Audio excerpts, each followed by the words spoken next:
So, you probably clicked this video confused, looking at the subject matter and wondering, how does it even make sense? What do these things have to do with each other? Well, let me just tell you how that happened. Despite this channel's usual content, I actually watch a lot of sports, like a lot of sports, to the point of it being detrimental to my other endeavors. And so, I just so happened to be watching the National League Championship Series between the Mets and the Dodgers, Game 6. If you don't know, this is like the semifinals to the World Series. Now, this game in particular, the Dodgers are up 3-2. The Mets will be eliminated if they don't win this game, and the Dodgers will go to the World Series. And I was rooting for the Mets a little bit, but there was something else I was thinking while watching this game. Or I guess it'd be more accurate to say the whole series, or really the whole season. Because focusing on the superstars of both of these teams throughout the entire season, I kind of felt an odd sense of deja vu, which is weird because I truthfully have started watching the sport of baseball seriously like last year. So it definitely wasn't anything related to baseball. I couldn't quite put my finger on it until finally the final out of the game was recorded and the Dodgers go on to the World Series and the Mets go home sad. Then it hit me all at once. I've been reading manga that get mediocre and non-renewed anime adaptations for quite a bit longer than I've been watching baseball seriously. So the synapses in my brain finally connected why I was feeling such deja vu. The National League MVP race is exactly like critically acclaimed manga Jitsu wa Watashi wa by Eiji Masuda. Now, saying that out loud in a bar full of other people, none of whom know what that is, wasn't the best idea. Insisting that to anybody that could hear me was probably a worse idea. And I don't really think I'm allowed back there. But I'm here to present you something else. I'm not crazy. Listen up. This is Nagisa Aizawa, an alien from another galaxy sent to observe Earth through an external robotic shell. This is Francisco Lindor, all-star shortstop for the New York Mets. Believe it or not, these two serve the exact same purpose. Now, hold on a second. I know that sounds crazy. I mean, that's why I opened the video with it. It got your attention now, huh? But no matter where you fall on this foursquare of knowledge, none of this is really gonna make any sense to you. What does two-time Gold Glover and one-time Platinum Glover Francisco Lindor have in common with this random side piece who isn't the cover girl or mascot of her own show? Now switch sides, and now it's how does Nagisa Aizawa, main cast member of the critically acclaimed My Monster Secret Actually I Am manga and anime, relate to this guy who I've never heard of because I don't watch baseball and his name isn't Shohei Ohtani? And if you know both of them, well, you still don't know jack shit because it doesn't make any sense. They don't play baseball in that manga, and the players certainly don't get into supernatural romantic comedy hijinks, at least that we know of. And if you don't know anything, well, you're gonna be confused anyway. So the question all of you are probably asking is, how do we get here? Let me flip to the back of the book and just tell you. They're both second place.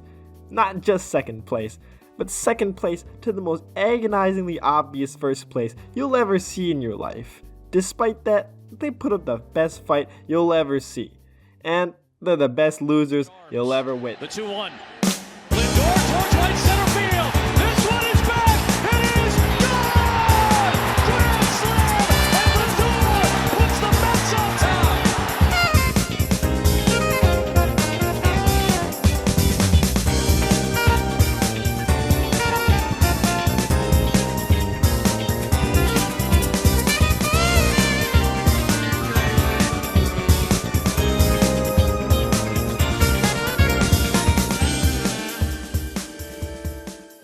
Let's get back to a friend from another galaxy. What she's fighting for is kind of spoiled by the genre of show she's in. Critically acclaimed harem rom-com named My Monster Secret. Now, I could go on about how this manga is a modern classic up there with the great works of literature of the modern era, but I'm kind of already pushing my luck by making this the anime rom-com example and not like something people know. But I gotta hold steadfast. I'm using this for a reason. I'll tell you later. But first of all, why a harem rom-com in the first place? Well, if you don't know, anime harem rom-coms are actually the most pure form of competition in a work of fiction. I'm not joking. You see here, Most fictional competitions, like a tournament arc, you got sports games, all of them, they're just kind of shams to see how we can make some of these characters have interesting battles, interesting conflicts. But we have a unique structure here. Ignore for a second all the context of romance and high school drama and other extraneous things about these shows. Let's just distill the conflict into its purest form. We have a group of competitors fighting it out for a prize only one of them can win. They all have their shots, they all have their different things going on. There's no good guys and bad guys here, just pure competition amongst multiple teams to win a single goal. The love and affection of a vaguely nice guy, otherwise known as the main character. Now, let's talk about the main character of Aizawa's story, Kurumine Asahi. Aizawa is technically the first to catch his feelings, but she doesn't reciprocate and shoots him down in a flashback. Tough shit.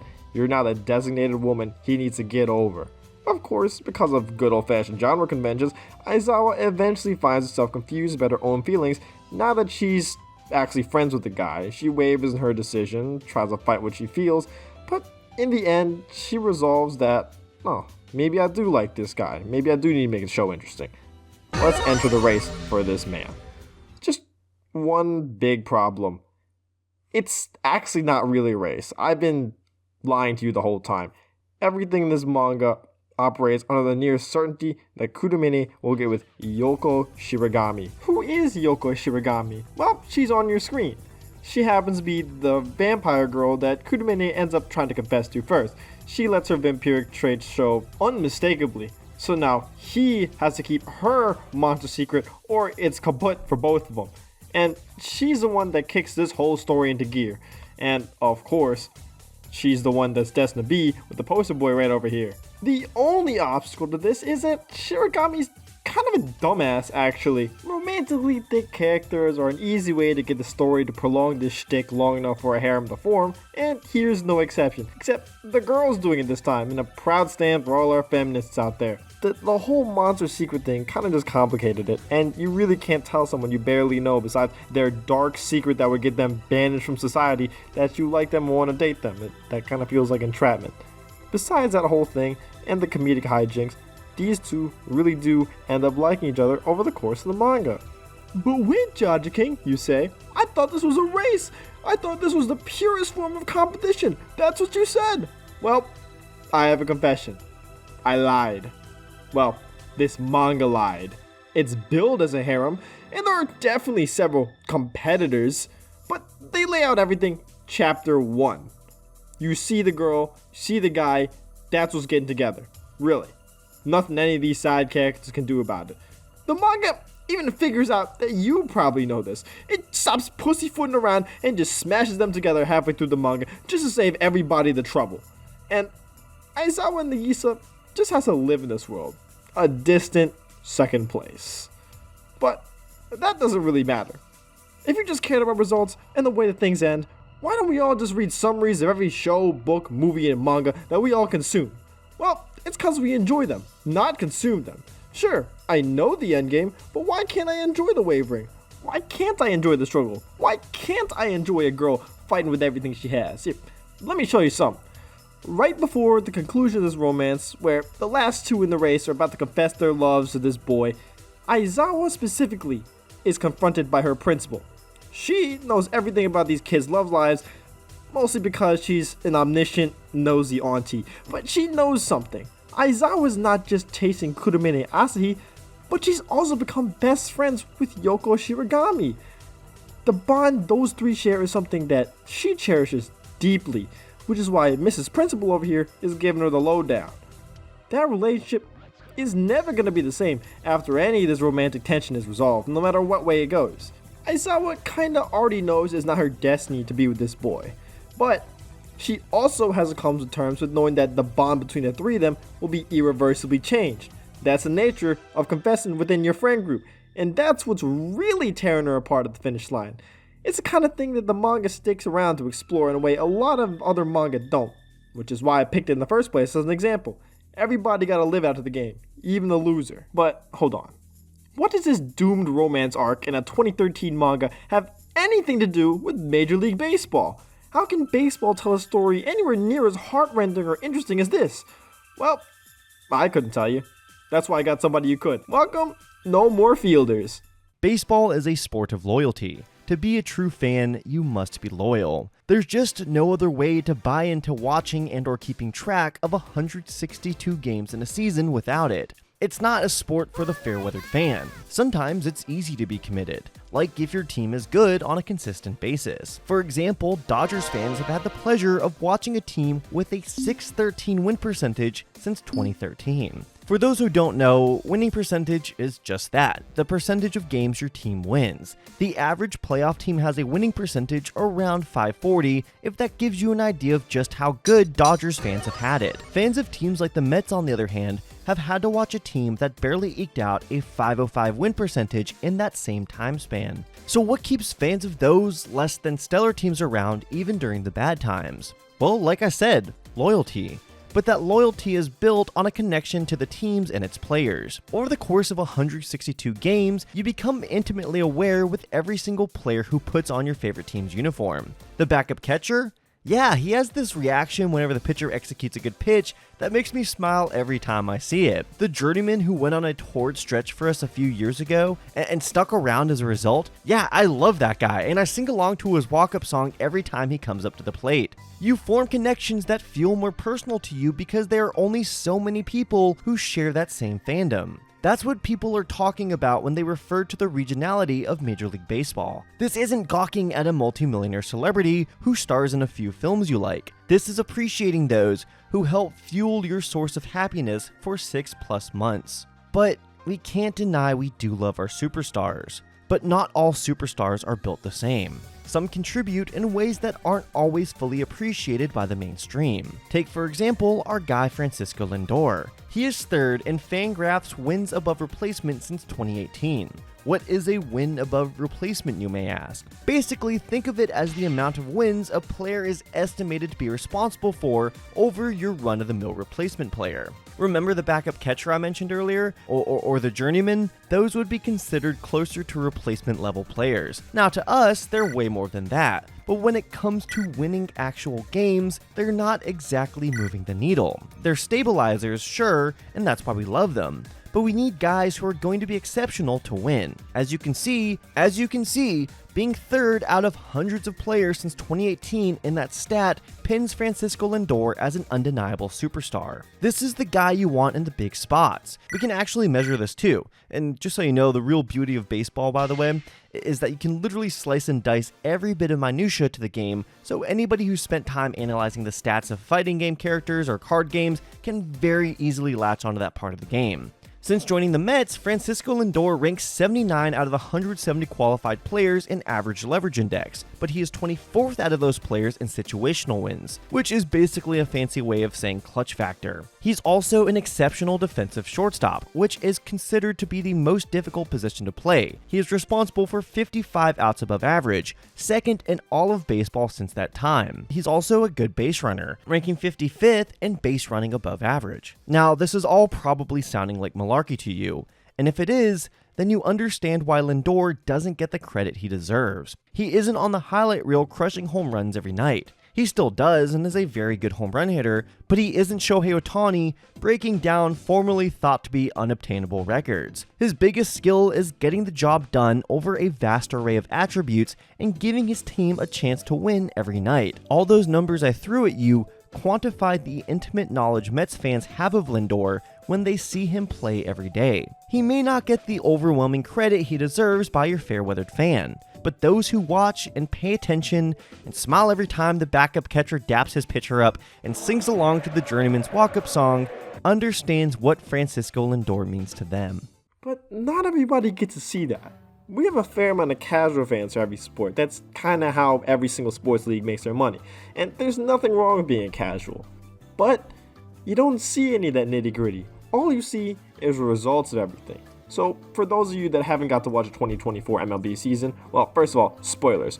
But our dear buddy Francisco Lindor, superstar only to those that know, had a face-off, or really two face-offs, with global superstar Shohei Ohtani.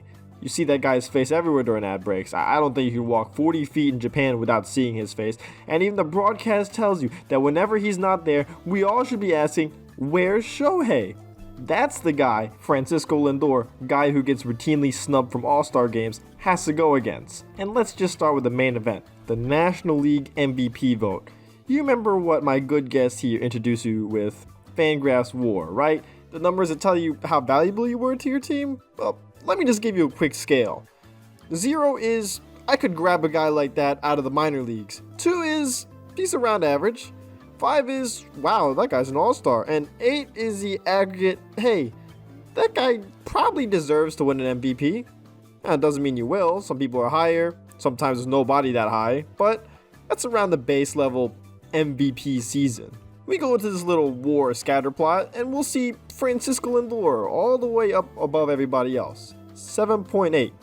Pretty close, all things considered, right? Might as well round up. That's the MVP right there. Well, let me zoom out a little bit. There's where Shohei Ohtani is. 9.1. Past that MVP threshold. But that might not be enough for you. This magical number surely can encapsulate what it means to be a good baseball player, right? Let me just give you the simple numbers. Here's home runs and stolen bases. Both of these are really good things to do. Here's how much Lindor hit. And then here's how much Ohtani hit. No amount of defense makes up for that gap. Then you stack up the team records, what kind of records Ohtani broke, and just plain marketability. It's not really close at all. No matter. They meet in the National League Championship Series. This is a proving ground. Here is where the scrappy underdog Mets take down the Dead Star Dodgers with the power of friendship. Nope, it doesn't matter. You lost in 6 games. You didn't even get to 7. Go ahead and watch that super team destroy the opposition in the World Series. Did I mention that team gets better after the season too? But that's what it's like to only care about the winner. Nowhere in that cold recollection of events of that season did you hear about the Mets crawling their way from rock bottom, last in the division, to eking their way out in the playoffs at the very last second. Their rally cry coming from a Latin American pop star that also happened to fill in as a utility infielder. Their champion being Grimace from McDonald's that gave them the strength to make the playoffs, or even the Rizzler spotting one last gasp win at their home field against the Dodgers while their back was pushed against the wall. All of these details matter. That's what makes a story alive and fun to watch. Sure, an uber important main character can be fun, but without anything interesting around them, it doesn't really feel real. You gotta have something else to cling on, somebody just near that threshold you can see and root for, even though it's just not destined. Sure, it's fun to win all the time, but without the true fear or even expectation of defeat, how can you enjoy these wins if it's all you know? That's why most people who really care about sports pick their team and stick it out no matter how bad it gets. You're there for the journey, really. No different than staking your claim as a head of operations for some side character with a snowball's chance in hell of being blessed by the narrative. Whether you're watching the Orioles somehow get one hit for an entire playoff game, or screaming at your screen begging Tessa Testarossa to get up off her knees and find a real man, both these schools know that in the long run, they're going to see losses and disappointment out there way more than they're going to see any kind of success. It's just a statistical fact. But that doesn't matter. As we said, these practices are a test of loyalty, not of instant gratification. So maybe just learn to sit back and enjoy third place once in a while. And hey, if you hold on long enough, you might finally get a ray of hope.